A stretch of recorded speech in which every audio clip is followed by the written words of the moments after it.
नमस्कार, स्वागत है आपका हेलो किसान में। आपके साथ मैं हूं अंजू सिंह। हेलो किसान एक लाइव फोन इन कार्यक्रम है जिसमें हम खेती किसानी से संबंधित विभिन्न विषय आप किसानों के लिए लेकर आते हैं, उनके बारे में विस्तार से आपको जानकारी देते हैं। और साथ ही क्योंकि लाइव फोन इन कार्यक्रम है तो आपकी कॉल्स को भी हम कार्यक्रम में शामिल करते हैं, आपके सवालों को सुनते हैं और हमारे विशेषज्ञ आपके सवालों के जवाब देते हैं तुरंत, वो भी लाइव। तो चलिए सबसे पहले हेलो किसान में जानते हैं आज का विषय क्या है जिस पर आज हम चर्चा करेंगे और लेंगे आपके सवाल। तो आइए नजर डालते हैं आज के विषय पर। पहला विषय है संरक्षित फूलों की खेती और साथ ही कीवी फल के बागीचों में समसामयिक कार्य। तो इन दोनों विषयों पर चर्चा होगी, आपके सवाल लेंगे। अगर आपके कोई भी सवाल है, कोई आशंका है, कोई जानकारी आप चाहते हैं तो आप हमें ईमेल कर सकते हैं, हमें टोल फ्री नंबर पर भी कॉल कर सकते हैं। आप नंबर नोट कर लें 1800113060, 1800113061 टोल फ्री, यानी इन पर कोई शुल्क आपका नहीं लगेगा। आप हमें ईमेल भी कर सकते हैं hellokisan2015@gmail.com, ये हमारा ईमेल पता है। एक बार फिर से देख लें hellokisan2015@gmail.com। तो आप जब भी हमें कॉल करें नेटवर्क क्षेत्र में रहें, कॉल करते वक्त टेलीविजन की आवाज़ को बंद कर दें, अपना सवाल पूरा करें, अपना नाम ज़रूर बताएं और अपने क्षेत्र के बारे में भी जानकारी दें। और ऐसे ही आप ईमेल करते हुए भी दें, सवाल पूरा लिखें, अपना नाम लिखें और अपने क्षेत्र के बारे में भी जानकारी दें, ताकि उसी के अनुसार हम आपको जानकारी दे सकें, आपके सवाल का जवाब दे सकें। दो मेहमान हमारे साथ स्टूडियो में यहाँ पर रहेंगे, तो आइए उनसे मुलाकात करवा देते हैं आपकी। हमारे साथ डॉक्टर MC सिंह जी हैं, सर बहुत बहुत स्वागत है कार्यक्रम में। आप प्रधान वैज्ञानिक हैं संरक्षित कृषि प्रौद्योगिकी केंद्र IARI पूसा नई दिल्ली में, और आपसे हम फूलों की संरक्षित खेती पर जानेंगे, किस तरीके से हमारे किसान संरक्षित खेती कर सकते हैं और कौन कौन से फूल हैं जिनकी डिमांड ज़्यादा रहती है, जो ज़्यादा सक्सेसफुल है संरक्षित खेती में। और इसके अलावा भी अगर किसानों को कोई सवाल है तो भी आप हमें कॉल कर सकते हैं। और हमारे दूसरे मेहमान हैं डॉक्टर विशाल सिंह राणा, जो कि हमारे साथ यहाँ पर डिजिटल प्लेटफॉर्म पर हैं। सर सहनिदेशक हैं क्षेत्रीय बागवानी अनुसंधान केंद्र धौलाकुआं, सिरमौर, हिमाचल प्रदेश में। सर आपका भी कार्यक्रम में बहुत बहुत स्वागत है। आप कीवी के ऊपर बात करेंगे, कैसे कीवी आज के दौर में काफ़ी डिमांड में है, स्वास्थ्यवर्धक इसके गुण जो है उसकी वजह से भी इसकी मांग बनी रहती है। किसान कौन कौन से क्षेत्रों में इसकी खेती कर सकते हैं और कौन सी अच्छी किस्में हैं जिसका चुनाव किया जा सकता है, तो कीवी पर बात करेंगे और डॉक्टर राणा से। तो चलिए बातचीत की शुरुआत करते हैं। और सबसे पहले मैं डॉक्टर सिंह आपसे समझना चाहूंगी, जो हम संरक्षित फूलों की खेती की बात कर रहे हैं तो कितना महत्वपूर्ण हो गया है आज के दौर में, जब हम देख रहे हैं कि मौसम लगातार बदल रहा है, कभी बारिश हो रही है, कहीं ओलावृष्टि हो रही है, तो ऐसे समय में खासतौर पर फूलों की खेती और वो भी संरक्षित, कितना महत्वपूर्ण है ये? जी, जैसा कि आपने कहा कि मौसम में बहुत गर्मी है और बारिश भी हो रही है, तो इसीलिए संरक्षित खेती का पर्याय जो है वो बहुत महत्वपूर्ण है। और अभी अगर पिछले दशकों की बात करें तो जो फूलों की मांग है वो बढ़ती जा रही है, और साथ ही साथ ऐसे पौधों की मांग बढ़ती जा रही है कि जो शोभा के लिए भी होते हैं और जिन पर फूल भी लगते हैं, जिन्हें हम पॉटेड फ्लावरिंग प्लांट्स कहते हैं। तो ऐसा नहीं है कि जो कट फ्लावर्स हैं या कर्तित पुष्प हैं उनकी मांग घटी है, मांग बढ़ने के साथ जो फूलों में विभिन्न उत्पाद हैं, यानी कि फूल के पौधों वाले उत्पाद हैं, उनकी भी वृद्धि हुई है। तो संरक्षित खेती में यह बहुत ही महत्वपूर्ण है कि जो मौसम प्रतिकूल होता है उस मौसम में भी हम फूल उगा सकते हैं और अच्छी गुणवत्ता के फूल उगा सकते हैं, अगर हम संरक्षित संरचनाओं को समायोजित करें कृषि में। जी बिल्कुल। तो जैसा कि आपने बताया कि फूलों की मांग तो हमेशा बनी रहती है, कोई भी ओकेजन हो, कोई शुभ अवसर हो, कोई भी महत्वपूर्ण कार्य हो, फूलों की अपनी उपयोगिता होती है और फूलों के बिना वो शोभा नहीं आती है। तो फूल ना सिर्फ शोभा के लिए हैं बल्कि कई औषधीय इनके इस्तेमाल भी होते हैं, कई तरह के उत्पाद भी बनाए जाते हैं। तो अलग अलग फूलों से अलग अलग तरह के उत्पाद होते हैं, उनके उपयोग होते हैं, तो उसके बारे में भी हम आगे बातचीत करेंगे। लेकिन सबसे पहले आइए नजर डालते हैं हमारी इस रिपोर्ट पर, जिसमें हम बात कर रहे हैं संरक्षित संरचनाओं में फूलों की खेती के बारे में।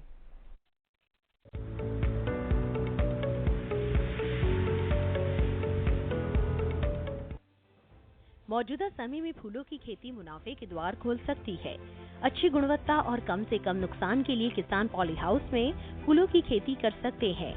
पॉली हाउस में की गई खेती संरक्षित खेती कहलाती है, क्योंकि इसमें पौधों का बाहरी आपदाओं से संरक्षण मिलता है। पॉली हाउस में बेमौसम में भी अच्छी पैदावार ली जा सकती है। अच्छा मुनाफा मिले इसके लिए जरूरी है कि किसान उन फूलों का चयन करे जिनका बाजार मूल्य और मांग हमेशा बनी रहती है, जैसे ऑर्किड, गेंदा, गुलाब, एंथूरियम, जरबेरा, ग्लेडियोलस और गुलदाउदी। पॉली हाउस में फूलों की खेती करने के लिए सबसे पहले तो पॉली हाउस ऐसे स्थान पर बनाए जो थोड़ा ऊंचाई में हो, ताकि नमी या पानी ना रुके। साथ ही जमीन की ढाल ऐसी होनी चाहिए कि सतह का पानी पॉली हाउस से दूर रहे। पौधे लगाने के लिए किसान या तो खुद नर्सरी तैयार कर सकते हैं या फिर बाहर से पौधे खरीद कर भी रुपाई कर सकते हैं। पॉली हाउस में फूल की किस्म के हिसाब से तापमान नियंत्रित करें और उचित दूरी पर रुपाई का काम करें, जिससे विकास के लिए पौधे को पर्याप्त स्थान मिल सके। इसके बाद सिंचाई का विशेष ध्यान रखें, लेकिन पौधे में कली आने पर नमी का खास ख्याल रखें। फूल खिलने पर बाजार व्यवस्था होने पर ही फूलों की कटाई करें। फूल कटाई के बाद फूलों की ग्रेडिंग जरूर करें, इससे गुणवत्ता के हिसाब से दाम तय किए जा सकते हैं।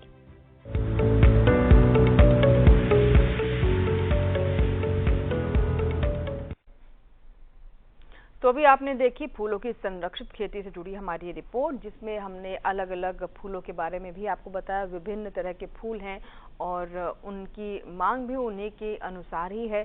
कैसे आप अच्छा दाम प्राप्त कर सकते हैं, किस समय आप जो संरक्षित खेती है फूलों की उसे अपना सकते हैं, कौन सी संरचना कौन से फूलों के लिए उपयुक्त है, बहुत सारी बातें हमने रिपोर्ट में बताई। लेकिन इसके साथ ही कुछ और जानकारियां अपने एक्सपर्ट से भी हम हासिल करेंगे और आपके कॉल्स का, ईमेल्स का भी हमें इंतजार रहेगा। अब बात करते हैं आज के दूसरे विषय पर, जो कि है कीवी। हमारा आज का विषय, हमारे साथ डॉक्टर राणा बने हुए हैं डिजिटल प्लेटफॉर्म पर। सर, आप मुझे सुन पा रहे हैं?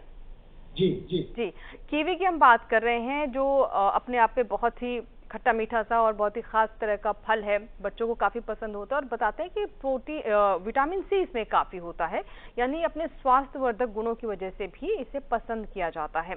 और हम देख रहे हैं खासतौर पर जो शहर हैं वहां पर कीवी का चलन भी लगातार बढ़ता जा रहा है। कितनी महत्वपूर्ण होती है इसकी फसल? कीवी फल जिसको हम ना चाइनीज गूसबेरी के नाम से भी जानते हैं, ये एक बहुत ही महत्वपूर्ण फल पिछले 2-3 दशकों से हमारे जो मंडियां हैं या हमारे देश में उभर कर ये फल आया है। और हम देखते हैं कि जैसे कि आपने कहा कि स्वास्थ्य दृष्टि से ये बहुत महत्वपूर्ण फल है। और अब तो हम देखते हैं कि डॉक्टर्स लोग जो हैं, खासकर जो हाई ब्लड प्रेशर वाले हैं, क्योंकि इसमें विटामिन सी बहुत ज्यादा होता है। अगर मैं ये कहूँ कि 100 ग्राम का अगर फ्रूट है तो 100 मिलीग्राम उसमें विटामिन सी होता है, तो ये विटामिन सी के रिच सोर्स है। दूसरी बात, इसमें पोटेशियम बहुत ज्यादा होता है, जो कि ब्लड प्रेशर पेशेंट्स के लिए अच्छी चीज है। और तीसरा, जो डेंगू जो होता है, वो इसमें पेक्यूलर क्वालिटीज है कि जो हमारे जो कैंसर की सिचुएशन में ब्लड प्लेटलेट्स कम होते हैं, तो उस स्थिति में ये ब्लड प्लेटलेट्स बढ़ाने का काम करता है। जी, स्वास्थ्य दृष्टि से बहुत महत्वपूर्ण है। और दूसरा, हम देखते हैं कि हमारी मंडियों में, हालांकि ये फल जो है हमारे पर्वतीय क्षेत्रों में होता है, लेकिन हम कहीं किसी भी मंडी में जाते हैं, स्टोर्स में जाते हैं, तो ये एक फ्रूट की कीमत जो होती है 25 रुपए और 50 रुपए के बीच में ये होती है। सही कह रहे हैं। जी, तो और दूसरा, अगर हम उत्पादन करता या फार्मर्स पॉइंट ऑफ व्यू से देखते हैं, तो हमारे पर्वतीय क्षेत्रों में बदलते जलवायु के परिवेश में हम देखते हैं कि जिन क्षेत्रों में एप्पल के कल्टीवेशन होती है, जो 6000 फुट या ऊंचाई वाले क्षेत्र हैं, पर्वतीय क्षेत्र हैं, चाहे वो नॉर्थ वेस्टर्न हिमालयन स्टेट्स हैं, जैसे हिमाचल प्रदेश है, जम्मू कश्मीर है, उत्तराखंड है, या उत्तरी पूर्व राज्य हैं जैसे हमारा सिक्किम है, अरुणाचल प्रदेश है, ये जितने 7 सिस्टर्स हैं, तो यहाँ पर हमारा सेब के लिए जो जलवायु गर्म हो रहा है, जो मार्जिनल बनता जा रहा है, तो ऐसे क्षेत्र जो समुद्र तल से 2000 और 6000 फीट के बीच में जो क्षेत्र है, यहाँ पर ये बहुत महत्वपूर्ण विकल्प निकल के सामने आया है। और जैसा कि मैं बता रहा था अभी कि इतना महंगा ये फल है स्वास्थ्य की दृष्टि से, और दूसरा, इसमें कीट बीमारियों का प्रकोप नहीं है, तो उस दृष्टि से हम कोई केमिकल स्प्रे इसमें नहीं करते हैं। और तोड़ा ये हार्ड जाता है, जैसे चीकू को तोड़ा जाता है, तो इसलिए इसकी मार्केटिंग की कोई समस्या नहीं है। तो हम एक स्थान से दूसरे स्थान मतलब एक तरह से कह सकते हैं सर कि इसकी शेल्फ लाइफ भी अच्छी होती है। आमतौर पर हम सोचते हैं कि ये बड़ा नाजुक सा फल है, लेकिन जैसा कि आप बता रहे हैं कि तुड़ाई के वक्त ये अलग तरह की अवस्था में होता है, और जब तक हमारे घरों तक पहुंचता है, हमारी प्लेट तक पहुंचता है, तब तक ये काफी नरम हो चुका होता है। तो इससे जुड़ी बातें भी हम आपसे जानेंगे कि तुड़ाई किस प्रकार करें और अच्छी गुणवत्ता युक्त फल हम कैसे प्राप्त कर सकते हैं कीवी की, कौन कौन से क्षेत्रों में इसकी खेती की जा सकती है, लेकिन उससे पहले इस रिपोर्ट पर हम नजर डाल लेते हैं। इसमें भी हम कीवी से जुड़ी हुई कई सारी जानकारी आप तक पहुंचा रहे हैं।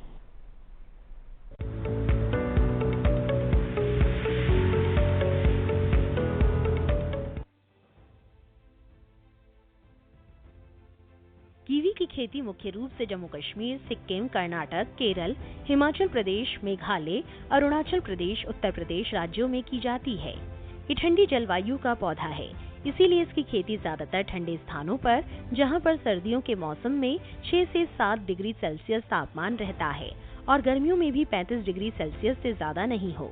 प्रति पौधे से अच्छी पैदावार मिले, इसके लिए सबसे जरूरी है सधाई का कार्य, जिससे तना सीधा रहे और फल लगने पर भार को सह सके। इसीलिए कीवी के बागों में ढांचे बनाए जाते हैं, जिससे पौधे को सहारा मिल सके और परागण, छिड़काव, फल तुड़ाई जैसे काम आसानी से किए जा सके। इसके अलावा पौधे में सही समय पर काट छांट भी जरूरी है। ग्रीष्मकालीन काट छांट जुलाई के महीने या इससे पहले कर लेनी चाहिए। फलोत्पादन बढ़ाने के लिए फलदायक शाखाएं काफी नाजुक होती है व थोड़े शीर्ष भाग को काटने से इनमें मजबूती आती है, जिससे हवा के तेज प्रभाव से टूटती नहीं है। शाखा की छटाई के बाद कटे हुए शीर्ष पर बोडो पेस्ट या चौबटिया पेस्ट लगाएं और कॉपर ऑक्सीक्लोराइड के घोल का छिड़काव करें।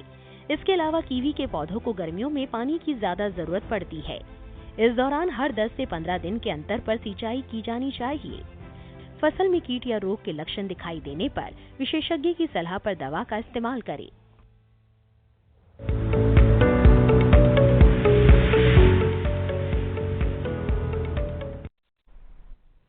तो कीवी पर अभी आपने रिपोर्ट देखी और हमारे एक्सपर्ट भी लगातार बने हुए हैं, उनसे हम और बातें जानेंगे। लेकिन अब बात कर लेते हैं आज के पहले विषय पर, जो है संरक्षित फूलों की खेती।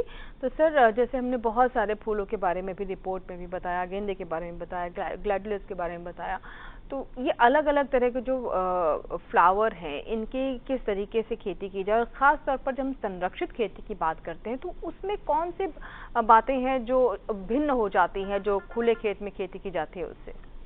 जी, आपने ठीक कहा, लेकिन जैसा मैंने पहले भी कहा कि किसान का जो स्थानीय बाजार है वो इसके लिए बहुत ही महत्वपूर्ण है। और किसान अगर बहुत दूर रहने वाला है तो उसको सुनिश्चित करना होगा कि उसके पास ट्रांसपोर्टेशन की व्यवस्था है या बाजार भेजने का जो वो है तरीका, वो बहुत सुगम है। अगर बहुत ही ज़्यादा स्थानीय हैं किसान, जैसे आप दिल्ली का परिनगरीय क्षेत्र देखते हैं, दिल्ली के आसपास लगभग 60 से 70 किलोमीटर तक काफ़ी लोग किसान खेती करते हैं फूलों की। उनमें आपको देखेंगे कि गेंदा, गुलदावदी और ग्लैडियोलस की खेती बहुत आम होती है, और ट्यूबरोज जिसको हम रजनीगंधा कहते हैं उसकी खेती बहुत किसान काफ़ी मात्रा में इसकी खेती करते हैं। और आप देखेंगे बाजार में जो स्थानीय उत्पाद आता है वो लगभग इसी तरह का होता है। जैसे गुलदावदी है, गुलदावदी आजकल ऐसा नहीं है कि 3-4 महीने का सीज़न होता है, लगभग 7 से 8 महीने चलती है। उसकी अगेती किस्में भी हैं और जो देर तक आती रहती हैं, या दूसरी फसल आ जाती है अमुक रूप से एक ही बार प्लांट की गई फसल से, तो वो भी अप्रैल मई तक चलती है। और जहाँ तक हम संरक्षित खेती की बात करते हैं तो संरक्षित खेती में वो फूल उगाए जा सकते हैं जो हमें पूरे वर्ष पर्यंत फूल देते रहते हैं। जैसे आपने देखा गुलाब की खेती होती है, जो हाइब्रिड गुलाब होता है जिसको डच गुलाब कहते हैं। लिली की खेती है, जो लिली की खेती काफ़ी लंबे समय तक चलती है अगर हम अंतराल पर उसकी बिजाई करें। और जैसा आपने देखा कि जरबेरा एक ही बहुत अच्छी और किसान के लिए किसान फ्रेंडली फसल है, जिसको आमतौर पर एक छोटे ग्रीन हाउस से लेकर बड़े ग्रीन हाउस में भी कर सकते हैं। ऐसा मैंने इसलिए कहा कि बहुत सारे किसान हैं जिनकी क्षमता लागत इतनी खर्च करने की नहीं होती है। अगर सरकार उसको 50% अनुदान भी देती है तो इस तरह से किसान सुगम रूप से 500 वर्ग मीटर क्षेत्रफल में या 1000 वर्ग मीटर क्षेत्रफल में जरबेरा की खेती कर सकते हैं। और जो जरबेरा की खेती है वो इतनी सामान्य है कि किसान आमतौर पर बिना किसी तकनीकी जानकारी के और बिना किसी एक्सपर्ट पर निर्भर करके इसको उगा सकता है और अपने आप तुड़ाई कर सकता है और बाजार में भेज सकता है। इसी तरह से गुलदावदी भी एक फसल है। जो गुलदावदी की फसल है, किसान अगर एक बार उसके पास मदर स्टॉक हो जाता है तो उसकी कटिंग से हर वर्ष नए पौधे बना सकता है और उससे रोपाई करके जुलाई अगस्त के मध्य में, और वो अक्टूबर नवंबर दिसंबर, जो कि भारत में शादियों का मुख्य सीजन होता है, मांग का एक प्रमुख समय होता है, तो उस समय अच्छे दामों में उस फसल को बेच सकता है और अपेक्षाकृत बाकी सामान्य फसलों के अच्छी आमदनी कर सकता है। जी जी बिल्कुल। तो भी बहुत सारी बातें आपने जानी फूलों की खेती से जुड़ी हुई, और जैसे कि हमें सबसे खास बात जो बताई डॉक्टर सिंह ने कि आप अपने आसपास के मार्केट को ज़रूर टटोलें। आप जिस क्षेत्र में है, जहां आपके खेत हैं, वहां से बाजार कितना दूर है, क्योंकि आप जानते हैं कि फूलों की शेल्फ लाइफ बहुत ज़्यादा लंबी नहीं होती है, और पूरा आपका जो लॉजिस्टिक की व्यवस्था है, यानी किस तरीके से आप शहर तक या बाजार तक पहुंचे, उसकी व्यवस्था भी पहले आप देख लें, उसके बाद ही आप इस तरह की खेती की तरफ कदम उठाएं, ताकि आपको किसी तरह के नुकसान होने की आशंका ना हो। फिलहाल इसी के साथ ही हमारे लिए वक्त हुआ यहाँ पर छोटे से ब्रेक की, क्योंकि अभी हम कीवी पर भी बात कर रहे हैं। तो अगर आपके कोई सवाल है कीवी से जुड़े हुए, तो भी आप हम तक अपने सवाल पहुंचाएं। थोड़ा सा आपको इंतजार यहाँ पर करना होगा, छोटा सा ब्रेक लेंगे। देखते रहे हेलो किसान।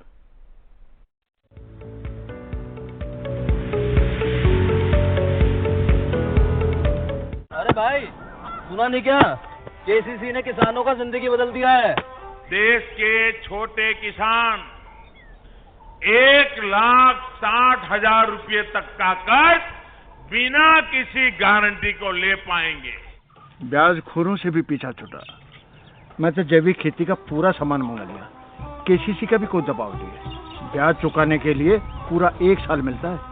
समय पर भुगतान करने पर केवल 4% के सालाना ब्याज पे लोन मिल गया मुझे। अपना आधार कार्ड, लेटेस्ट फोटो और जमीन के कागजात लेके अप्लाई करो बस। और नामांकन भरने के लिए जेब भी ढीली नहीं करनी पड़ी।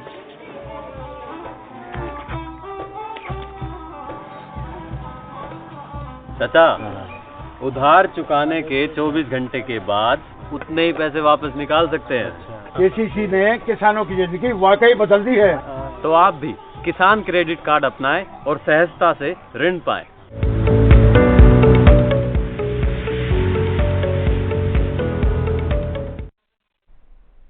ब्रेक के बाद एक बार फिर आपका स्वागत है। आप देख रहे हैं हेलो किसान, और आज हम बात कर रहे हैं कीवी के बारे में, कीवी की खेती कैसे करें, और अगर आप कीवी की फसल ले रहे हैं तो समसामयिक कृषि कार्य कौन से हैं जिसका ध्यान रखना जरूरी है, और साथ ही किस प्रकार हमारे वो किसान जो कि पारंपरिक खेती से हटकर कुछ अलग करना चाहते हैं, उनके लिए फूलों की खेती एक बहुत अच्छा विकल्प है। और इसमें भी हम विशेष तौर पर जो संरक्षित खेती है फूलों की, उस पर आज हम चर्चा कर रहे हैं।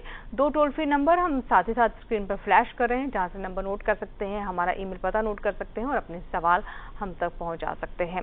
अब बात कर लेते हैं फूलों की खेती पर। सर, जैसा कि आपने बताया कि जब भी आप कोई ऐसी फसल लेने की सोच रहे हैं या फिर उस पर योजना बना रहे हैं फूलों की संरक्षित खेती पे, तो पहले इन सब बातों का ध्यान जरूर रखें कि आप बाजार से कितने दूर हैं, लॉजिस्टिक्स की व्यवस्था है कि नहीं है, ट्रांसपोर्टेशन की क्या है। उसके अलावा मतलब उसके चलिए ये सब चीज़ें देख ली, उसके बाद जब वो एक कोई किसान इस तरह की खेती शुरू कर रहा है तो कहाँ से उसको शुरुआत करनी चाहिए? जी बिल्कुल, आपने सही कहा कि अगर किसान ऐसे क्षेत्र में खेती करता है कि जहां पर उस तरह की खेती करने वाले किसान कम हैं, तो निश्चित रूप से उसको ट्रांसपोर्टेशन में दिक्कत आएगी और छोटी मात्रा में फूल बाजार भेजने में दिक्कत आएगी। तो अगर या तो किसान एक बड़े क्षेत्रफल में खेती करे जिसकी एक जो मात्रा है, जो कि एक ऐसी उचित मात्रा है जिसका बाजार में भेजने पर उसको अच्छा दाम मिलेगा, यानी ट्रांसपोर्टेशन वगैरह का खर्चा कम होगा, या फिर उस तरह के किसान जो और भी हैं तो उनके साथ अपना उत्पाद एक साथ बाजार में विपणन के लिए भेज सकते हैं। तो जैसा अभी मैंने बताया था कि जो हमारा परिनगरीय क्षेत्र है, यहाँ पर हापुड़, गाजियाबाद, मेरठ ऐसे किसानों के काफ़ी ज़िले हैं जहाँ पर काफ़ी संख्या में किसान मिलकर खेती करते हैं, एक दूसरे के साथ खेती करते हैं और एक साथ अपना उत्पाद बाजार में यानी कि गाजीपुर फ्लावर मंडी में भेजते हैं और उनको अच्छा मुनाफा भी होता है। और बहुत सारे किसान तो ऐसे हैं जिन्होंने मंडी में अपनी दुकानें भी खरीद रखी हैं और अपनी आड़त खुद करते हैं, तो उनको सामान्य रूप से अधिक लाभ होता है। इसी प्रकार से जो किसान दूरस्थ स्थानों पर हैं तो वो भी जैसा मैंने अभी बताया कि सरकारों ने, जो विभिन्न राज्य की सरकारों हैं, उन्होंने 50% अनुदान भी संरक्षित खेती के लिए प्रावधान में दिया हुआ है और वहाँ पर ग्रीन हाउस और संरक्षित संरचनाएं किसान को सरकार के सहयोग से लगी हुई हैं और उनमें खेती करते हैं, या जो करना चाहते हैं तो वो अपनी पॉली हाउस अथवा संरक्षित जो संरचना है वो अनुदान के हिसाब से लगा सकते हैं और उसमें वही खेती कर सकते हैं जो आसपास के किसान कर रहे हैं, ताकि उनको उस खेती को करने में मदद भी मिले और उनके साथ साथ उनका उत्पाद भी बाजार सुगमता से जा सके और उसका विपणन हो सके। तो इसके लिए बहुत ही महत्वपूर्ण है, जो भी किसान एनसीआर के क्षेत्र में हैं या परिनगरीय क्षेत्र में हैं तो वो जरबेरा की खेती कर सकते हैं, गुलदावदी की खेती कर सकते हैं, गुलाब की खेती कर सकते हैं, और जो किसान यूपी के तराई क्षेत्र में या उत्तराखंड में, हिमाचल में आते हैं तो वो कार्नेशन की खेती कर सकते हैं, जरबेरा की खेती कर सकते हैं और लिली की खेती कर सकते हैं, जहाँ से जो ट्रांसपोर्टेशन है वो काफ़ी मात्रा में रात्रि के माध्यम से बहुत ही सुलभ होता है और सुबह उनका बाज़ार में जो उत्पाद है, फूल हैं, वो सुबह बाज़ार में स्वस्थ तरीके से आ जाते हैं और जिनका बाज़ार में मूल्य भी काफ़ी मिलता है। तो इस तरह से अगर किसान खेती करेंगे, और जैसा अभी सरकार ने भी प्रोत्साहन दिया है कि अगर एफपीओस किसान बनाएंगे, एफपीओस जो फार्मर प्रोड्यूसिंग ऑर्गेनाइजेशंस हैं, तो अगर एक या दो प्रोडक्ट, वो फ्लावर भी हो सकते हैं, सब्जियां भी हो सकती हैं या अन्य कृषि उत्पाद भी हो सकते हैं, तो अगर एफपीओ के रूप में करेंगे तो वो अपना जो प्रोडक्ट है, फ्लावर है, कट फ्लावर है, वो सुगमता से बाजार में अधिक मात्रा में लाकर अधिक मुनाफा कमा सकते हैं। तो इस तरफ भी हमें काम करना चाहिए और किसानों को चाहिए कि इसकी उचित जानकारी, जैसे हमारा संस्थान है पूसा, जिसको पूसा कहते हैं, पूसा इंस्टीट्यूट कहते हैं, वो भारतीय कृषि अनुसंधान संस्थान में आकर इसकी जानकारी ले सकते हैं, इससे संबंधित प्रशिक्षण ले सकते हैं और यहाँ पर आकर विभिन्न समय में खेती कैसे होती है या नर्सरी, संरक्षित नर्सरी कैसे की जाती है, और खेती के साथ साथ ऐसे शोभाकारी पौधों की भी संरक्षित खेती कैसे की जा सकती है, वो हमारे संस्थान में आकर देख सकते हैं। जी बिल्कुल। तो देखिए, एक किसानों का ये भी एक व्यवहार का हिस्सा होता है कि जब वो अपनी आंखों से चीज़ें देख लेते हैं, उनका स्वभाव होता है, तो ज़्यादा बेहतर तरीके से उसको अपना पाते हैं और उसमें एक विश्वास भी पैदा होता है। तो सर ने जैसा कि बताया कि कैसे आप आकर अलग अलग व्यवस्था में देख सकते हैं कि संरक्षित खेती कैसे की जा सकती है, कौन से फूलों को चुना जा सकता है। अब बात करते हैं कीवी पर, और हमारे साथ डॉक्टर राणा बने हुए हैं डिजिटल प्लेटफॉर्म पर। डॉक्टर राणा, जैसा कि हम कीवी पर बात कर रहे हैं, आपने बताया कितना विशेष फल है और लगभग 3 दशकों से हमारे यहाँ इसकी मांग अब बढ़ती जा रही है। आगे आपसे मैं जानना चाहूँगी कि इसके तकनीकी पहलू क्या है, क्योंकि आज के समय में अब जब कोई भी आप फसल लेते हैं तो व्यावसायिक दृष्टि से उसे लेते हैं, बाजार में कितना भाव मिलेगा और लागत कितने कम से कम घटाई जा सके और उसके हिसाब से प्रोडक्टिविटी बेहतर हो। तो तकनीकी पहलू इसके क्या है? कीवी फल को तकनीक की जानकारी होना बहुत महत्वपूर्ण है, क्योंकि ये अन्य फलों से बहुत भिन्न है।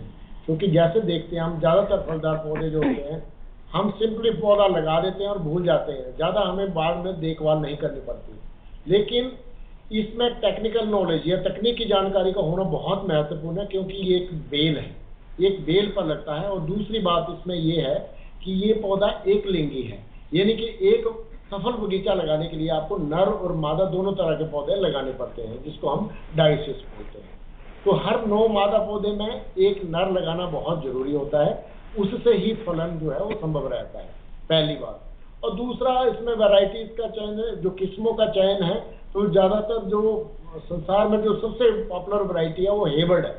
हमारे यहाँ भी हेवर्ड वैरायटी होती है, लेकिन हमारे हेवर्ड के बजाय एक एलिसन किस्म है, वो ज़्यादा कामयाब है, क्योंकि उसका एक वजह ये भी है कि यहाँ पर फलन बहुत अच्छा होता है। और दूसरा, हमारा जो कस्टमर है इंडिया का, वो यहाँ पर टेस्ट लाइकिंग जो है, हम ज़्यादा स्वीट फ्रूट जो है ज़्यादा प्रेफर करते हैं, तो उस दृष्टि से और फलन ज़्यादा होता है। और दूसरा ये है कि ये बेल है बहुत तीव्र गति से बढ़ती है, और बेल है अंगूर से भारी बेल है, तो इसलिए ये लगभग 3 से 5 मीटर जो है एक वर्ष में वृद्धि कर जाती है। तो इसमें एक ट्रेनिंग स्ट्रक्चर या जो उसको सपोर्ट करने के लिए एक स्ट्रक्चर बनाने की आवश्यकता होती है। अंगूर में तो हम छत बनाते हैं, लेकिन इसमें इसका स्ट्रक्चर थोड़ा सा भिन्न होता है, टी आकार का होता है, जो कि एक बहुत महत्वपूर्ण पहलू है। और दूसरा, इसमें काट छांट करना बहुत जरूरी होता है। और एक महत्वपूर्ण जो इसमें विषय है वो है कि ये जो पर्वतीय क्षेत्रों में जो ये फलदार पौधे होते हैं ये पर्णपाती होते हैं, इनके पत्ते झड़ जाते हैं। तो ये सर्दियों में पत्ते झड़ जाते हैं, उस समय इनको कुछ ठंड की जरूरत होती है, लो टेम्परेचर की, जिसको हम वैज्ञानिक भाषा में चिलिंग रिक्वायरमेंट बोलते हैं। या सिंपल करके मैं कहूँ तो कुछ घंटे जैसे 200 से 400 घंटे 7 डिग्री तापमान, 7 डिग्री सेल्सियस से नीचे तापमान रहता है, वो आवश्यकता इसमें होती है। उससे आगे चलकर फूल आने की प्रक्रिया पर वो आवश्यकता होती है। तो ये जलवायु की दृष्टि से एक महत्वपूर्ण है। और दूसरा, गर्मियों में ये बहुत ज्यादा गर्मी भी बर्दाश्त नहीं करते हैं। और हिमाचल प्रदेश में क्योंकि सबसे पहले इसका व्यवसायीकरण हुआ था, तो ये मध्य पर्वतीय क्षेत्र, खासकर जो मैं कह रहा था 2000 से 6000 फीट के जो क्षेत्र हैं, जो कि सेब के लिए थोड़े से गर्म होते हैं, और लेकिन वो जो प्लेन वाले जो फ्रूट्स होते हैं जैसे मैंगो, सिट्रस, लीची वगैरह, उनके लिए ठंडे होते हैं, उन क्षेत्रों में ये फल होता है। लेकिन अब जो हमारे नॉर्थ ईस्टर्न स्टेट्स है, खासकर अरुणाचल प्रदेश, सिक्किम और मेघालय, नागालैंड, वहां पर इसकी खेती काफी प्रचुर मात्रा में की जा रही है, क्योंकि वहां पर नमी ज्यादा है और तापमान अच्छा है। और इससे ये भी मैं बताना चाहता हूँ आपको, क्योंकि नाम इसका कीवी फ्रूट है, कीवी फल है, लेकिन इसकी उत्पत्ति जो हुई है वो चाइना में हुई है, इसलिए इसका पहला नाम जो है चाइनीज गूसबेरी है। और 1960 के दशक तक ये चाइनीज गूसबेरी के नाम से ही जाना जाता था। और जो इसका व्यवसायीकरण बाद में किया गया था वो न्यूजीलैंड में किया गया था, तो उन्होंने अपने राष्ट्रीय पक्षी पे इसका कीवी फल नाम दिया था। तो ये इसमें 2-3 पहलू बहुत जरूरी हैं। पहले मैंने बताया कि किस्मों का चुनाव, दूसरा ये एक लिंगी पौधा है, नर और मादा दोनों लगाना पड़ेंगे 9:1 रेशो में। तीसरा, इसमें सपोर्ट स्ट्रक्चर की जरूरत है। चौथा, इसमें जो इसका काट छांट है वो बहुत महत्वपूर्ण भूमिका निभाती है, क्योंकि इसका जो फल आने की प्रक्रिया है वो काट छांट के ऊपर निर्भर करती है। और अंत में जो इसमें है वो फल कब तोड़ना है वो भी एक जानकारी होना बहुत महत्वपूर्ण। जी बिल्कुल, तो फल कब तोड़ना है इसके बारे में भी हम आगे आपसे जानेंगे, क्योंकि इसका रंग नहीं बदलता। आमतौर पर हम फल देखते हैं कि उनका रंग बदल जाता है, अगर हरा होता है तो उसके बाद लाल हो गया या पीला हो गया, लेकिन कीवी के संदर्भ में ऐसा नहीं होता है। वो जैसे आप चीकू आमतौर पर देखते हैं, चीकू में भी पकने, जब तक आप टच नहीं करेंगे, छुएंगे नहीं, तब तक नहीं पता चलेगा कि पका है कि कच्चा है। उसी तरह से कीवी में भी होता है। तो सही समय क्या है तुड़ाई का, और किस प्रकार इसकी तुड़ाई की जाए ताकि इसकी जो क्वालिटी है, जो गुणवत्ता है वो बनी रहे, और अगर ट्रांसपोर्टेशन में भी अगर फल को जाना है तो उसमें भी बर्बाद ना हो, खराब ना हो। अभी हम बात कर लेते हैं संरक्षित फूलों पर। तो सर, जैसे कुछ बातें आपने बताई कि कौन कौन से फूलों की डिमांड किस प्रकार की रहती है, और अगर हमारे किसान संरक्षित फूलों की दिशा में आगे बढ़ते हैं तो सरकार की तरफ से किस तरह की उन्हें मदद मिल सकती है, अनुदान किस किस प्रकार का है और कहाँ से प्राप्त करें? जी, जैसा मैंने पहले भी बताया था कि पिछले 3 दशक से फूलों की खेती की जा रही है, और अगर हम 3 दशक पहले की बात करें तो हम सिर्फ 50 या 56 करोड़ रुपए का एक्सपोर्ट इंडिया से करते थे। और इससे आपको अंदाज़ा हो जाएगा कि जो हमारी गुणवत्ता थी फूलों की, ऐसा नहीं है कि फूलों का उत्पादन नहीं होता था, उत्पादन होता था, लेकिन जो उसकी गुणवत्ता थी और फूलों की किस्में थी वो शायद उस स्तर की नहीं थी कि हम बहुत ज़्यादा मात्रा में उसका निर्यात कर सकते थे।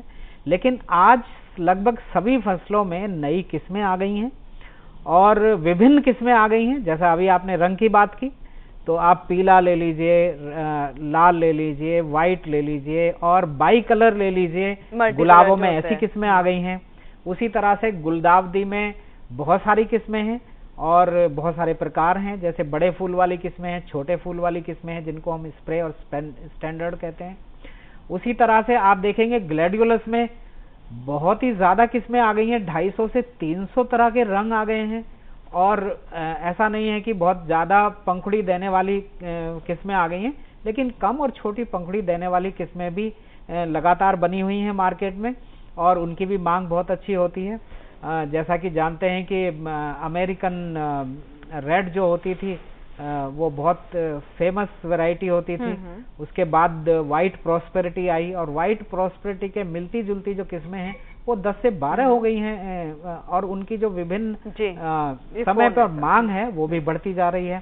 जरबेरा में आप देख सकते हैं, जरबेरा में पॉटेड जरबेरा भी आ गया है, जो जिसको हम गमले में लगाकर बहुत सारे फूल और लेकिन छोटे फूल लेने के लिए व्यवसाय करते हैं।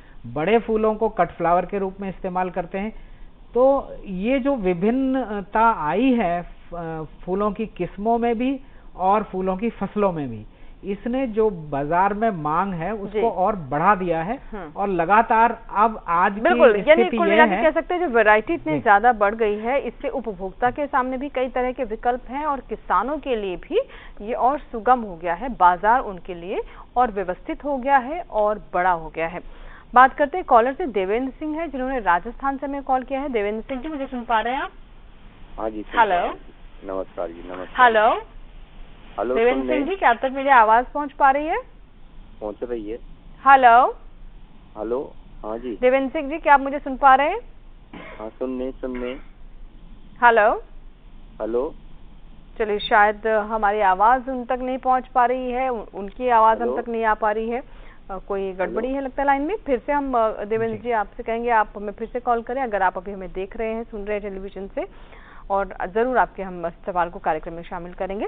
चलिए एक बार फिर से कीवी पर बात कर लेते हैं। सर, जैसे कि कीवी की हम बात कर रहे थे, तो अब यहाँ पर हम जान लेते हैं, अक्सर हमारे जब हम ऐसा विषय लेते हैं तो बहुत सारे जो दर्शक होते हैं वो जानना चाहते हैं क्या उनके क्षेत्र में इसकी फसल ली जा सकती है। हालांकि आपने बताया कि जहाँ पर नमी ज़्यादा है, जो ठंडे इलाके हैं, वहाँ पर इसकी फसल ज़्यादा कामयाब है, लेकिन फिर भी क्योंकि हम देख रहे हैं कि धीरे धीरे कई ऐसे क्षेत्र हैं जो पहले काफ़ी ठंडे होते थे, अब वो कम ठंडे हैं पहले की तुलना में, तो क्या इसके लिए भी जो क्षेत्र हैं वो बढ़े हैं? कहाँ कहाँ इसकी फसल ली जा सकती है? जो कीवी फल की वर्तमान समय में जो खेती हो रही है, जो मध्य पर्वतीय क्षेत्र जो मैं कह रहा था, हिमाचल प्रदेश की बात करते हैं तो हिमाचल प्रदेश के जो मध्य पर्वतीय क्षेत्र आते हैं, 2-3 जिले हैं, जैसे सोलन, सिरमौर और कुल्लू वैली है, यहाँ पर बहुत अच्छी कीवी की खेती हो रही है। और जो प्रारंभिक बगीचा जैसे हमारा जो डॉक्टर यशवंत सिंह परमार उद्यान केंद्र वानिकी विश्वविद्यालय सोलन में है, वहाँ पर 1985 में पहला व्यावसायिक बगीचा लगा था, लेकिन इंट्रोडक्शन NVPGR जो ICR का सेंटर शिमला में हुआ था, लेकिन व्यवसायिक बगीचा जो था वो सोलन में लगा था। उसके बाद जितनी तकनीकी जानकारी वो सारी देश भर में जहाँ जहाँ भी इसकी खेती होती है वहाँ हुई। वर्तमान समय में लगभग 50% के करीब जो क्रॉप है वो अरुणाचल प्रदेश में हो रही है। उसका एक मुख्य वजह ये है कि जलवायु की दृष्टि से मैं कह रहा था वो बहुत इम्पोर्टेंट है। और इसमें जो पहली बात जो मैंने कही आपको कि चिलिंग रिक्वायरमेंट जो 400 से 600 घंटे पूरी होने चाहिए, सर्दियाँ ठंडी होनी चाहिए, और दूसरा गर्मियों में तापमान 35 डिग्री से ऊपर जाता तो इसके लिए थोड़ा सा टॉलरेट करना मुश्किल जाता है, तो उसमें झुलसने लगता है, क्योंकि वो नमी वाले क्षेत्रों में ज़्यादा कामयाब है।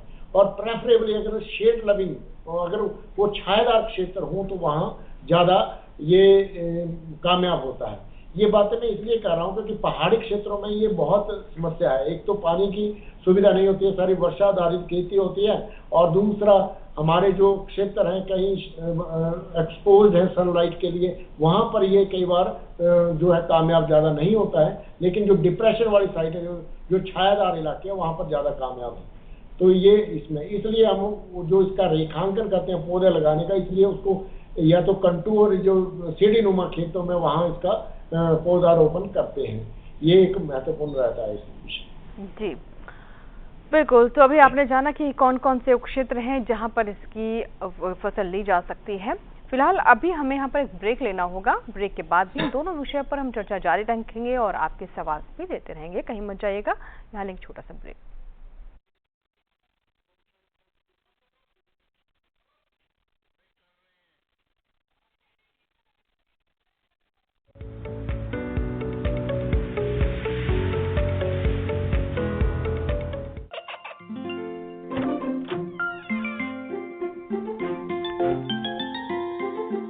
ये क्या हो रहा है? काशवी, इतने कम मार्क्स? काशू बेटा पढ़ा करो, पढ़ोगी नहीं तो आगे कैसे बढ़ोगी? मम्मा मैं भी तो आपसे यही कहना चाहती हूँ, पढ़ा करो। आप पढ़ोगे नहीं तो आगे कैसे बढ़ोगे? मतलब? वो देखो। सिर्फ बैक पर छपा ऑर्गेनिक नहीं, ऑर्गेनिक का निशान पहचानिए। पीजीएस ऑर्गेनिक का ये लोगो उन किसानों की पहचान है जो आज भी परंपरागत विधि से रसायन मुक्त खेती कर आपके लिए शुद्ध फसल उपजा रहे हैं। अब समझे मम्मा, अगर मैं प्योर ऑर्गेनिक फूड नहीं खाऊंगी तो अच्छे मार्क्स कहाँ से लाऊंगी? अच्छा बच्चों, जैविक खेती की इस मुहिम को आगे बढ़ाइए, शुद्ध ऑर्गेनिक अपनाइए।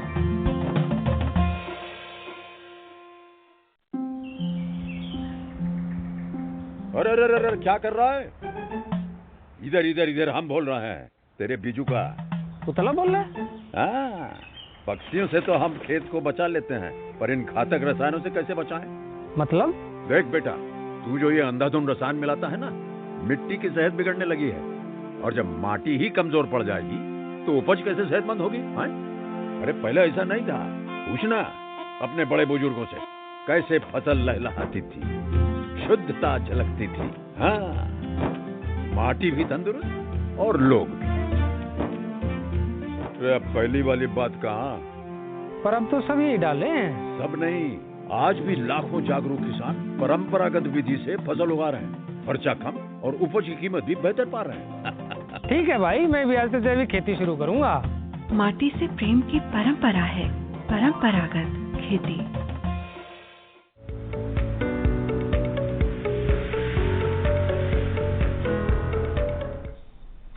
ब्रेक के बाद एक बार फिर आपका स्वागत है। आप देख रहे हैं लोग किसान। चलिए अब बात करते हैं फूलों पर। सर, जैसे कि आपने बताया कि किस तरह की सरकार की तरफ से योजनाएं हैं, अनुदान कैसे किसानों को दिया जा रहा है। अब इसके बाद एक महत्वपूर्ण बात ये आती है कि जब फूल तैयार हो जाते हैं उसके बाद उन्हें क्या करना चाहिए?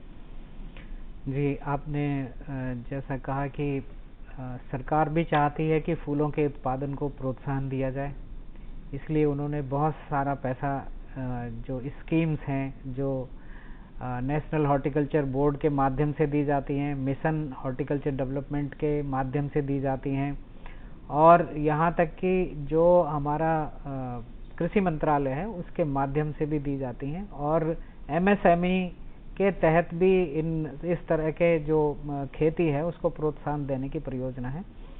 तो इसके लिए किसान भाई जो भी खेती करना चाहते हैं वो एक तो सुनिश्चित करें कि अपने जिले में जिला उद्यान अधिकारी के माध्यम से जो भी अनुदान उपलब्ध है उसके अनुरूप जो भी इकाई, यानी 500 वर्ग मीटर की, 1000 वर्ग मीटर की, या 1000 मीटर से लेकर 4000 वर्ग मीटर की, यानी 1 एकड़ क्षेत्रफल के लिए उनसे बात करके आप जरबेरा की खेती कर सकते हैं, गुलाब की खेती कर सकते हैं, लिली की खेती कर सकते हैं, और गुलदावदी की खेती कर सकते हैं, जो कि स्थानीय बाजार में बहुत मांग बढ़ी हुई है। और अगर पिछले कोरोना काल के बाद हम देखें तो एकदम से जो हमारा एक्सपोर्ट है वो भी करीब करीब 500 करोड़ के आसपास हो गया है। और जैसा मैंने पहले भी कहा था कि सरकार भी चाहती है कि FPO आए फ्लोरिकल्चर में भी या उनके उत्पादों के लिए भी, और ऐसा ही नहीं है कि कुछ प्रसंस्करण के लिए भी आए, और साथ ही साथ जो पॉटेड फ्लावरिंग प्लांट्स हैं या पॉटेड ऑर्नामेंटल प्लांट्स हैं उनकी खेती भी कर सकते हैं, जिनका एक्सपोर्ट भी बाहर किया जा रहा है, खासकर गल्फ कंट्रीज में उनका काफ़ी एक्सपोर्ट होता है।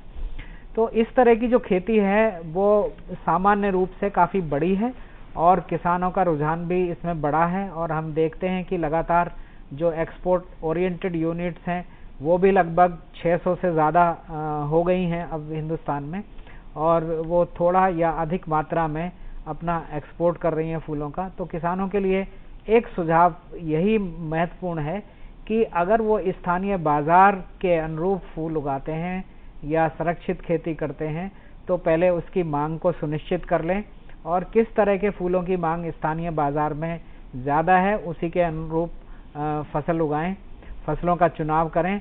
और इससे पहले जो तकनीकी जानकारी है संरक्षित ग्रीन हाउस अथवा पॉली हाउस बनाने की, उसको सुनिश्चित रूप से वैज्ञानिकों से सलाह लेकर करें, तकनीकी जो सलाहकार हैं उनसे सलाह लेकर करें, और ख़ासकर कि जैसे हमारा संस्थान है भारतीय कृषि अनुसंधान संस्थान, वहाँ पर जो प्रोटेक्टेड कल्टीवेशन का एक सेंटर है जिसको अभी इजराइल के सहयोग से एक नवीनीकरण होने जा रहा है, जहाँ पर सोलर ऊर्जा से चालित ग्रीन हाउस पॉली हाउस भी बनेंगे। तो जो नई तकनीकी है संरक्षित पुष्प उत्पादन की, वो हमारे संस्थान में आकर आप देख सकते हैं, समझ सकते हैं, प्रशिक्षण ले सकते हैं और अपनी फसल को अंतिम रूप से बहुत अच्छे से उत्पादन कर लाभ ले सकते हैं। जी बिल्कुल, जैसे सर आप बता रहे थे कि इसके लिए ट्रेनिंग भी मिलती है, तो जो ये पॉली हाउस बनाए जाते हैं, कई बार हमारे किसान ये सवाल करते हैं कि क्या ये हम खुद बना सकते हैं, इसमें कोई बहुत ज़्यादा खर्च तो नहीं लगता, क्या ये बहुत टेक्निक ओरिएंटेड है इस तरह के पॉली हाउस बनाना? हाँ, इसमें काफ़ी तकनीकी चीज़ों का ध्यान रखना पड़ता है। जैसे कि जो ग्रीन हाउस है उसकी जो चौड़ाई और लंबाई है वो अपेक्षाकृत ऐसी दिशा में होती है जहाँ पे जो हवा का आवागमन है वो सुचारू रूप से हो सके। और जो धूप है, सूरज अपनी स्थिति बदलता है, तो सुबह से शाम तक प्रकाश की जो मात्रा है वो बराबर रूप से पूरे पॉली हाउस अथवा संरचना में सामान्य रूप से मिलती रहे। और इसमें जो GI पाइप या लोहा इस्तेमाल किया जाता है उसकी गुणवत्ता अच्छी होनी चाहिए और उसका जो कंस्ट्रक्शन है, यानी चाहे तो वो नट बोल्ट पे हो चाहे वेल्डिंग करके बनाया गया हो, वो जो हवा का प्रेशर होता है, जैसे कभी कभी हवाएं 100 से भी ज़्यादा किलोमीटर की स्पीड से चलती हैं, तो उनका दबाव ज़्यादा होने पर संरचनाओं में खराबी आ सकती है या वो खराब हो सकती हैं, टूट सकती हैं। तो उसको स्थायी बनाने के लिए जो GI पाइप है उसकी गुणवत्ता अच्छी होनी चाहिए, यानी कि 40 mm कम से कम इस्तेमाल करना चाहिए और जो कि 60 mm या 90 mm तक भी हो सकता है। अगर आपने संरचना के अंदर छोटे छोटे पार्टीशन किए हैं, यानी 4x4 मीटर पे या 4x6 मीटर पे लगाए हैं, तो प्राय यह जो GI पाइप है वो 60 mm से ज़्यादा ही होना चाहिए। अगर बड़ी संरचना है तो 90 mm का लगाएं, ताकि बड़ी संरचना में हवा का लोड ज़्यादा होता है तो उसका तेज हवाओं से जो डैमेज होता है वो कम से कम हो सके या ना के बराबर हो सके। वैसे तो अगर संरचना अच्छी बनी है तो इसकी जो लाइफ है वो 30 साल तक भी हो सकती है, 50 साल तक भी हो सकती है, लेकिन जो पॉलीथीन या अन्य मटेरियल है उसको हमें 3 से 4 या 5 साल में बदलना ही पड़ता है। ठीक है सर, कीवी पर बात कर लेते हैं सर। जैसे कि हम चर्चा कर रहे थे कि ये बहुत महत्वपूर्ण होता है कि कीवी फल की तुड़ाई किस वक्त की जाए, सही अवस्था क्या है, इसके बारे में हमारे दर्शकों को क्या बताना चाहेंगे? कीवी फल का जो तुड़ान है, इस पे 2 दृष्टिकोण में मैं अपनी बात रखता हूँ। पहले एक उपभोक्ता की, जो कंज्यूमर है, उस पॉइंट ऑफ व्यू से क्या महत्वपूर्ण है। कंज्यूमर को पहले ये हम लोगों को ये पता होना चाहिए कि कीवी फल वास्तविक में ये खट्टा नहीं है, जब पकता है तो बहुत मीठा है और ये इतना स्वादिष्ट और खुशबू वाला फल है, वो बहुत जरूरी है ये जानना। क्योंकि ये बात मैं इसलिए कह रहा हूँ, हम टूरिस्ट स्पॉट में देखते हैं, जैसे शिमला देखते हैं, कच्चा फ्रूट काट करके नमक के साथ खिला रहे होते हैं और कस्टमर को जब तक ये पता नहीं होगा कि कब ये खाना चाहिए और कैसे खाना चाहिए, तो ये एक गलत बात है, जो कि गलत मैसेज जाता है। क्योंकि हम गुणों की बात कर रहे हैं, स्वास्थ्य दृष्टि से बहुत एक रिच फ्रूट है। और दूसरा बात कि कब इसको तोड़ना चाहिए। हम कोई भी फल जैसे पहले तोड़ते हैं, तब वो तोड़ने के पश्चात वो जो उसका जो टेस्ट, फ्लेवर और अरोमा है वो प्रॉपर नहीं आता, उस फ्रूट का नहीं आता है जब हम कच्चा तोड़ते हैं। और दूसरी स्थिति ये है कि अगर हम लेट करते हैं उसको, तब भी नुकसान होता है पौधे को। और इसमें हम लोगों को ये भी जानना जरूरी है, 2 तरह के फल होते हैं पकने की दृष्टि से। एक जो पौधों के ऊपर फल पकते हैं और दूसरा तोड़ने के बाद फल पकते हैं। तो हम लोगों को, जिसको अंग्रेजी भाषा में क्लाइमेक्टेरिक बोलते हैं, ये फल वो फल है जो तोड़ने के बाद ही पकेगा और नॉर्मल टेम्परेचर पे ये 8 से 10 दिन बाद पकेगा। जैसे चीकू का हम उदाहरण दे रहे थे। तो उसको परिपक्वता जांचने का जो समय है या जांच है या इंडेक्स है, वो जानना बहुत जरूरी है। क्योंकि एक तो ये सख्त तोड़ा जाता है, हार्ड तोड़ा जाता है। दूसरा, इसमें जो परसेप्टिबल कलर चेंज नहीं है, जैसे कि हमारे सेब, आड़ू, प्लम, खुमानी या आम इत्यादि हैं, जिसमें रंग जो है हरे से पीला या लाल होता है पकने पे, इसमें कोई परसेप्टिबल चेंज नहीं होता है। तो इसलिए ये भी जरूरी है। तो इसमें क्या है कि जब हम ये फल जो होता है, इसमें इसके ऊपर थोड़े छोटे छोटे रोए होते हैं या बाल होते हैं। जब ये परिपक्वता की तरफ अग्रसर होता है, तो ये हम जब उंगली रगड़ते हैं तो वो आसानी से बाल निकलने लगते हैं। एक जांच, परिपक्वता जांच करने का ये भी एक इंडेक्स हो सकता है। और दूसरा, जो हर जगह यूज होता है वो होता है टोटल सॉल्युबल सॉलिड्स। वो मोटे तौर पे हम ये बताते हैं कि इसमें मिठास कितनी है, टोटल सॉल्युबल सॉलिड्स, जो कि हम एक यंत्र द्वारा नापते हैं जिसको बोलते हैं रिफ्रैक्टोमीटर। तो जब ये 6.5 डिग्री ब्रिक्स जब ये एक्वायर कर लेता है तब इसको तोड़ा जाता है। लेकिन दूसरी एक बात ये भी जरूरी है कि जब ये खाया जाता है तो 14-15 डिग्री ब्रिक्स होता है। तो ये बहुत एक सेंसिटिव टाइम है कि कब तोड़ना है। और तीसरी बात इसमें फलों में क्या है, हम जब ये पूरी तरह फूल आते हैं जिसको फुल ब्लूम डेट बोलते हैं, तब से लेके तोड़ने तक हम टाइम जो है नोट करते हैं। तो लगभग फूल आने से फूल पकने तक 200 दिन का टाइम है, +- 7 डेज रखते हैं। तो ये नहीं कि, और मोटे तौर पे हम देखें तो जो मध्य पर्वतीय क्षेत्र है वहां पर अक्टूबर के पहले या दूसरे हफ्ते में जो इसका फल तैयार होना चाहिए और तोड़ना चाहिए। और जो थोड़े से ज्यादा ऊंचाई वाले 2000 फीट की ऊंचाई पे क्षेत्र हैं वहां पर 1 हफ्ता हम डिले कर सकते हैं। लेकिन हो क्या रहा है आज के समय में कि मार्केट, क्योंकि पहले बेचने से दाम बड़े अच्छे मिलते हैं, तो किसान भाई कुछ ऐसे कर रहे हैं कि वो सितंबर में ही तोड़ लेते हैं, जो कि कभी भी अच्छा एक टेस्ट फ्रूट देता नहीं है। तो लॉन्ग रन में ये चीज ठीक नहीं है कि हम जो वास्तविक समय है उसका परिपक्वता का, उससे पहले जब तोड़ लेते हैं, सितंबर में फ्रूट तोड़ते हैं, तो उसमें टेस्ट, अरोमा और फ्लेवर नहीं आएगा। तो ये 2 बातें बहुत इसमें महत्वपूर्ण रहती है। जी बिल्कुल। और जैसे सर आपने उपभोक्ता की दृष्टि से भी कहा था, तो ये भी हम जानेंगे कि उपभोक्ता की दृष्टि से फल कब खाने योग्य है। आप ये भी बताए थे कुछ जगह पर इसे कच्चा ही खट्टा खिलाया जा रहा है, तो ये भी एक महत्वपूर्ण यहाँ पर बिंदु है कि उपभोक्ता भी समझे ताकि सही फल वो भी खरीद सके। फिलहाल इसी के साथ ही यहाँ वक्त एक छोटे से ब्रेक का।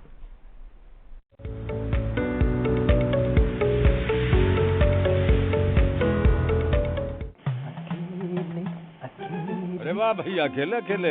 अरे तू भी ले, पर खाएगा कैसे? मैं ऑर्गेनिक खेती की बात कर रहा रे बेटे। अकेले अकेले खेती कब तक करेगा? मतलब?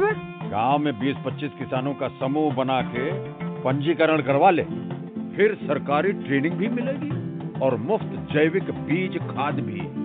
फिर पीजीएस ऑर्गेनिक की सरकारी मोहर के साथ तेरी उपज आकर्षक पैक में पहुंचेगी बड़े बाजार तक। अच्छा?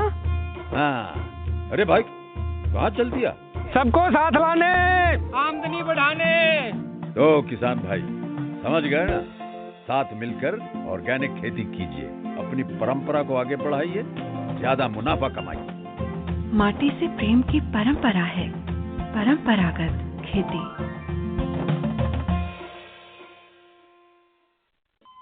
अरे सुन तो।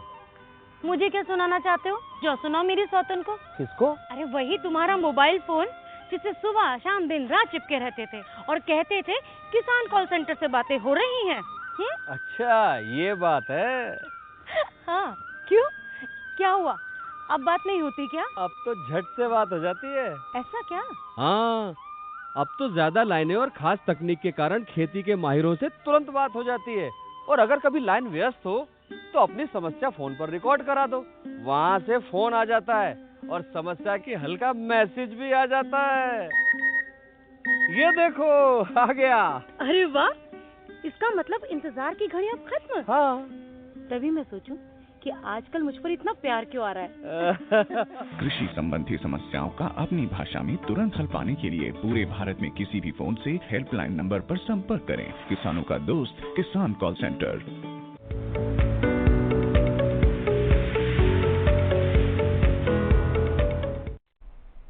ब्रेक के बाद एक बार फिर आपका स्वागत है। आप देख रहे हैं लोग किसान। आज हम बात कर रहे हैं कीवी फल के और साथ ही संरक्षित संरचनाओं में कैसे हमारे किसान फूलों की खेती कर सकते हैं। चलिए बातचीत को आगे बढ़ाते हैं। और सर अब हम फूलों पर बात कर लेते हैं। हम देख रहे हैं कि आज के समय में हमारे किसानों के साथ साथ जो आम लोग हैं वो भी प्रकृति की ओर करीब जाना चाहते हैं और ऐसे पौधे जो कि ऑर्नामेंटल हैं, जिनमें फूल भी लगते हों और वो घर के वातावरण को बेहतर करने के लिए भी अच्छे हों, उनकी भी मांग लगातार बढ़ रही है। तो क्या हमारे किसान इस तरह के पौधों की भी खेती कर सकते हैं जो ऑर्नामेंटल हैं? क्या संरक्षित खेती उनकी भी की जा सकती है? जी, जैसा आपने कहा कि ऑर्नामेंटल पौधों की मांग बढ़ रही है और मैं समझता हूँ कि आवश्यकता जो होती है वो आविष्कार की जननी होती है। कोविड-19 के बाद में लोगों को लगा कि अभी हम बाजार नहीं जा सकते, फूल नहीं खरीद सकते, तो लोगों ने फूल उगाने वाले लोगों ने भी और फूलों का इस्तेमाल करने वाले लोगों ने भी अपने आप को थोड़ा चेंज किया। तो इसी के साथ साथ जो शोभाकारी गमलों में पौधे उगाए जाते थे वो अधिकतर पत्तियों की शोभा और पत्तियों के आकार प्रकार के लिए होते थे, लेकिन अब ये जो पौधे हैं इन्होंने फूल वाले पौधों का भी स्थान ले लिया है। अभी हम देखते हैं कि बाजार में वैसे तो ये काफ़ी 1-2 दशक पहले शुरुआत की इसकी, जैसे जापान जैसे देशों ने, कि हम छोटे फूल वाले गुलाब उगाएंगे गमले में और गुलाब को जो पौधे के साथ ही बाजार में बेचेंगे।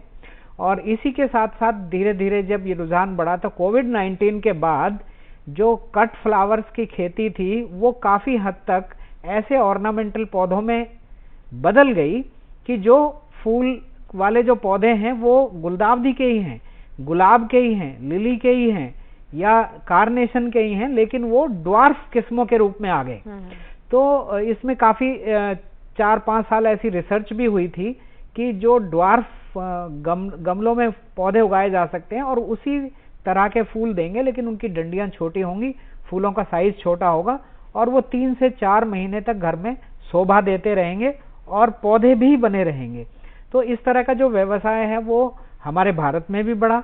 अगर आप देखें दिल्ली के क्षेत्र में, बेंगलोर के क्षेत्र में, पुणे के क्षेत्र में, नासिक के क्षेत्र में, तो काफ़ी मात्रा में ऐसे पौधे उगाए जा रहे हैं, जैसे हाइड्रेंजिया है, बिगोनिया है, पिटूनिया है, पेंजी है, रोडोडेंड्रॉन है, जिनको हम एजेलियाज कहते हैं, कैमिलियाज कहते हैं, ये पौधे उगाए जाते हैं। और आपको ये जानकर आश्चर्य होगा कि ये प्राय पौधे जब जितने भी पुराने होंगे, 2 साल के, 3 साल के, 4 साल के, जब इन पर फूल आएगा तो ये लगभग 1000 के, 2000 के, 3000 के और 5000 का भी एक पौधा बिकता है बाजार में जी। तो जो नर्सरी का काम करते हैं या पौधे उगाने का काम करते हैं, फूलों की खेती की जगह शोभाकारी पौधों को गमलों में उगाने के लिए व्यवसाय किया है उन्होंने, तो आप देखें कि अपेक्षाकृत जहां वो 80 लाख रुपए या 1 करोड़ का काम प्रति वर्ष करते थे, वो आज 3 से 4 करोड़ रुपए प्रति वर्ष का काम कर रहे हैं जी। तो इससे निश्चित रूप से उनकी आमदनी में भी वृद्धि हुई है। बिल्कुल, तो किसानों को भी समझ आ रहा है कि किन क्षेत्रों में ज्यादा उन्हें लाभ है। बात करते हैं कीवी पर। सर, जैसे कि अभी हम चर्चा कर रहे थे, तो ये भी जानना अब जरूरी हो जाता है, जो दर्शक हमें देख रहे हैं, कि उपभोक्ता की दृष्टि से ये फल कब खाने लायक होता है। और इसके साथ ही साथ मैं भी जानना चाहूंगी कम शब्दों में कि ग्रेडिंग कितनी महत्वपूर्ण है इसमें। जी डॉक्टर राणा, मुझे सुन पा रहे हैं? हेलो डॉक्टर राणा, क्या आप तक मेरी आवाज पहुंच पा रही है? जी सर, मुझे सुन पा रहे हैं आप? हाँ जी, मैं सुन पा रहा हूँ जी सर। हमारी बात पूरी नहीं हो पाई थी कि ये उपभोक्ता की दृष्टि से बताएं इस फल के बारे में, क्योंकि मुझे लगता है इसको लेकर बहुत ज्यादा जानकारी भी नहीं है। और दूसरी बात, कीवी में ग्रेडिंग, इसके फल में ग्रेडिंग कितना महत्वपूर्ण रहता है? ग्रेडिंग एक बहुत महत्वपूर्ण विषय इसलिए है क्योंकि जो हमारे देश में सिर्फ हम 16,000 मेट्रिक टन फ्रूट प्रोड्यूस कर पा रहे हैं, लेकिन काफी प्रचुर मात्रा में न्यूजीलैंड, इटली और अब तो ईरान से भी आने शुरू हो गए और चिली से। तो उस स्टैंडर्ड को मीट आउट करने के लिए हमारा, क्योंकि ये एक इस खूबसूरती इस पौधे की ये भी है कि इसमें फल बहुत प्रचुर मात्रा में लगता है और एक बेल जो है 1 क्विंटल फ्रूट देती है। आप इमेजिन करिए, एक फ्रूट आपका 25 या 50 रुपए का बिक रहा है और एक बेल या एक पौधा जो है 1 क्विंटल फ्रूट दे रहा है। तो जब फल ज्यादा लगता है तो उसमें साइज छोटा होता है। तो इसकी जो ग्रेडिंग है, जो मार्केटिंग है, वो on the basis of size है। तो साइज यानी कि आपका जो अगर 80 ग्राम या 100 ग्राम से ऊपर कीवी का जो फल होगा उसका मार्केट में ए ग्रेड कहते हैं, और उससे नीचे जो है 60 ग्राम और 100 ग्राम के बीच उसको बी ग्रेड कहते हैं, और तीसरा बिलो 60 ग्राम है उसको सी ग्रेड, जो प्रोसेसिंग के लिए यूज होता है। तो जो ए ग्रेड है 100 ग्राम और ऊपर, उसकी मार्केट हमेशा रेडी है।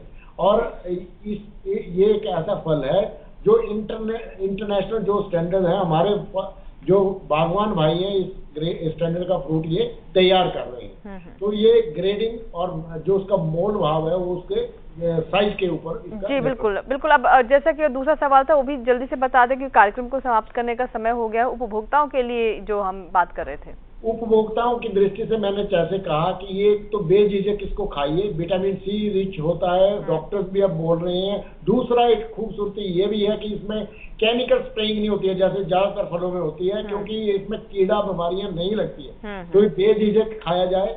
और दूसरा, जब आप वो फल लेते हैं और अक्टूबर के बाद लिए बगीचे से फल या जो भी पैक मिलता है, और उसको आप 8-10 दिन तक इंतजार करिए, जब पकने दीजिए, जब चीकू की तरह सॉफ्ट होगा तभी खाइए। जी सर, बहुत बहुत शुक्रिया समय निकालने के लिए और इतनी महत्वपूर्ण जानकारी कीवी फल से जुड़ी हम तक, हमारे दर्शकों तक पहुंचाने के लिए बहुत बहुत धन्यवाद डॉक्टर राणा जी।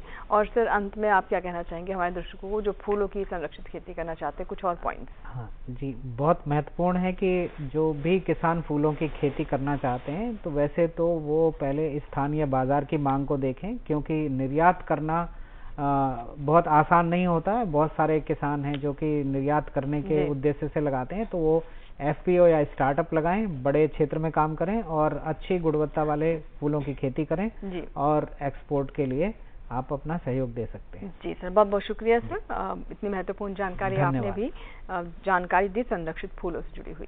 और इसी के साथ ही आज के हेलो किसान में फिलहाल इतना ही, लेकिन हमारा कल का विषय क्या है आइए डालते हैं इस पर नजर। कल का हमारा विषय है पशुओं में थनैला रोग, और इसके अलावा हम बात करेंगे पशुओं में ब्रुसेलोसिस बीमारी से रोकथाम के बारे में भी। दोनों विषय से जुड़े हुए अगर आपके कोई सवाल है तो आप हमें ईमेल कर सकते हैं। हमारा ईमेल पता नोट कर लें, hellokisan2015@gmail.com। आप हमें फेसबुक के माध्यम से, इंस्टाग्राम, ट्विटर पर भी संपर्क कर सकते हैं। इसके लिए आप हमारे अलग अलग प्लेटफॉर्म पर जाएं, फेसबुक, इंस्टाग्राम, ट्विटर, और वहां जाकर हमें फॉलो करें, अपने सवाल भी हम तक पहुंचाएं। और कॉल सेंटर नंबर भी आप नोट कर लें, 1800-113060।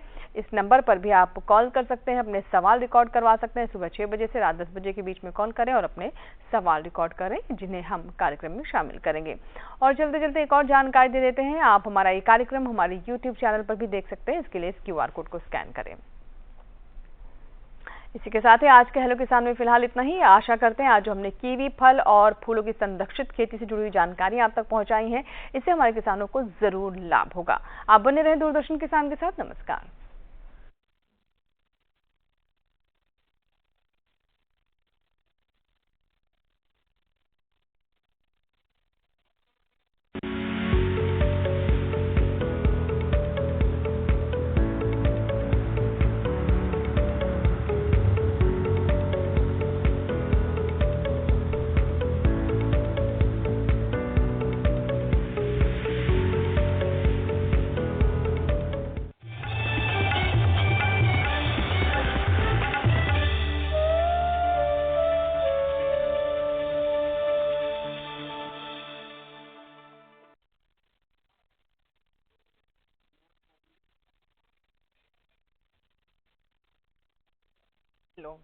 हाँ, चुप रहो, कोई बोलेगा नहीं। और इसी के साथ ही हेलो किसान में यहाँ वक्त एक छोटे से ब्रेक का। ब्रेक के बाद भी सवालों का सिलसिला जारी रहेगा। बने रहे हमारे साथ। छोटा सा ब्रेक।